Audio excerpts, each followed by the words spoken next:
Hello everyone, ನಾವಿವತ್ತು ಕ್ಯಾಲ್ಸಿಲಿ matrix ಮಲ್ಟಿಪ್ಲಿಕೇಶನ್ನ ಹೆಂಗೆ ಮಾಡೋದು ಅಂತ ನೋಡೋಣ. ಕ್ಯಾಲ್ಸಿ ಆನ್ ಮಾಡ್ಕೊರಿ. ನಾವು ಇದನ್ನು ಮ್ಯಾಟ್ರಿಕ್ಸ್ ಮೋಡ್ ಒಳಗೆ ಚೇಂಜ್ ಮಾಡ್ಕೋಬೇಕು. ಇಲ್ಲಿ ಮೋಡ್ ಒಳಗೆ ಹೋಗಿ ಮ್ಯಾಟ್ರಿಕ್ಸ್ನ ಸೆಲೆಕ್ಟ್ ಮಾಡ್ಕೊರಿ. ಮ್ಯಾಟ್ರಿಕ್ಸ್ 2 ಸೆಲೆಕ್ಟ್ ಮಾಡ್ಕೊರಿ. 2 ಸೆಲೆಕ್ಟ್ ಮಾಡಿದ್ಮೇಲೆ ಇಲ್ಲಿ ಮೋಡ್ ಚೇಂಜ್ ಆಯಿತು. ಈಗ ನಾವು ಶಿಫ್ಟ್ 4 ಹೊಡೀರಿ. ಶಿಫ್ಟ್ 4 ಹೊಡೀರಿ. ಇಲ್ಲಿ ನಮಗೆ 3 ಆಪ್ಷನ್ ಬರ್ತಾವೆ. ನಾವು ಸೆಲೆಕ್ಟ್ 1 ಡಿಮ್ನ ಸೆಲೆಕ್ಟ್ ಮಾಡ್ಕೊರಿ. ಡಿಮ್ ಸೆಲೆಕ್ಟ್ ಮಾಡ್ಕೊಂಡ್ಮೇಲೆ ಇಲ್ಲಿ ABC ಮ್ಯಾಟ್ರಿಕ್ಸ್ 1 ತೊಗೋರಿ. ಪ್ಲಸ್ 1 ಆದಮೇಲೆ ಇಲ್ಲಿ M×N ನಾವು ಎಷ್ಟು ಕಾಲಮ್ ಅನ್ನೋದನ್ನ ಸೆಲೆಕ್ಟ್ ಮಾಡ್ಕೋಬೇಕು. ನಾ ಇಲ್ಲಿ 3×3 ತೊಗೊಳತ್ತೀನಿ. 3 rows and 3 columns. 3 rows 3 columns ಆದಮೇಲೆ ನಾವು ಎಲ್ಲ ವ್ಯಾಲ್ಯೂಸ್ ಹಾಕೋರಿ.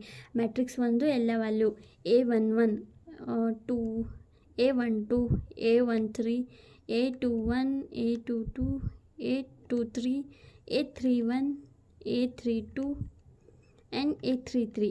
ಈಗ ಮ್ಯಾಟ್ರಿಕ್ಸ್ 1 ಎಲ್ಲ ವ್ಯಾಲ್ಯೂಸ್ ಹಾಕೊಂಡ ಈಗ ಮ್ಯಾಟ್ರಿಕ್ಸ್ 2 ಸೆಲೆಕ್ಟ್ ಮಾಡ್ಕೊರಿ. Shift 4 same procedure. ಡಿಮ್ 1 ತೊಗೋರಿ. ಇಲ್ಲಿ 2 ತೊಗೋರಿ. 2 ಮ್ಯಾಟ್ರಿಕ್ಸ್ ಇಲ್ಲಿನೂ ಎಷ್ಟು ರೋ ಎಷ್ಟು ಕಾಲಮ್ ಸೆಲೆಕ್ಟ್ ಮಾಡ್ಕೊರಿ. 3×3 ರೋಸ ತೊಗೊಳತ್ತೀನಿ ನಾನು. ಮತ್ತು ಈ matrix ಬಿದು B11 value 1 9 B13 B21 B22 B23 B31 and B32 B33. ಈಗ ನಾವು ಮ್ಯಾಟ್ರಿಕ್ಸ್ 1 ಆ್ಯಂಡ್ 2 ಎಲ್ಲ ವ್ಯಾಲ್ಯೂಸ್ನ ಹಾಕ್ಕೊಂಡಿವಿ. ಈಗ ನಾವು ಇದನ್ನು ಮಲ್ಟಿಪ್ಲಿಕೇಶನ್ ಮಾಡಬೇಕು. ಅದಕ್ಕೆ ಶಿಫ್ಟ್ 4 ಹೊಡೀರಿ. ಶಿಫ್ಟ್ 4 ಹೋಗಿ ಇಲ್ಲಿ ಮ್ಯಾಟ್ ಅಂತ ಐತೆ ನೋಡಿರಿ. ಈ ಮ್ಯಾಟ್ನ ಸೆಲೆಕ್ಟ್ ಮಾಡ್ಕೊರಿ. ಪ್ಲಸ್ 3 ಆದಮೇಲೆ ನಮ್ಗೆ ಇಲ್ಲಿ ಮ್ಯಾಟ್ರಿಕ್ಸ್ 1 ತೊಗೋರಿ.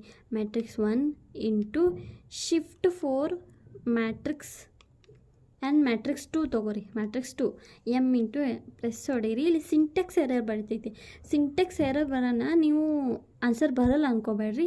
ಬ್ಯಾಕ್ ಹೋಗ್ರಿ. AC ಹೋಗ್ರಿ. ಮತ್ತು ಶಿಫ್ಟ್ 4 ಹೊಡೀರಿ. ಇಲ್ಲಿ 3 ತೊಗೋರಿ. ಮ್ಯಾಟ್ರಿಕ್ಸ್ ಮತ್ತು matrix 1 into shift 4 3 and matrix 2 ಇವಾಗ ಇಂಟು ಹೊಡೀರಿ. ನಿಮ್ಗೆ ಆನ್ಸರ್ ಬರುತ್ತಾ? ಆನ್ಸರ್ ಏನು ಬಂತು? 145.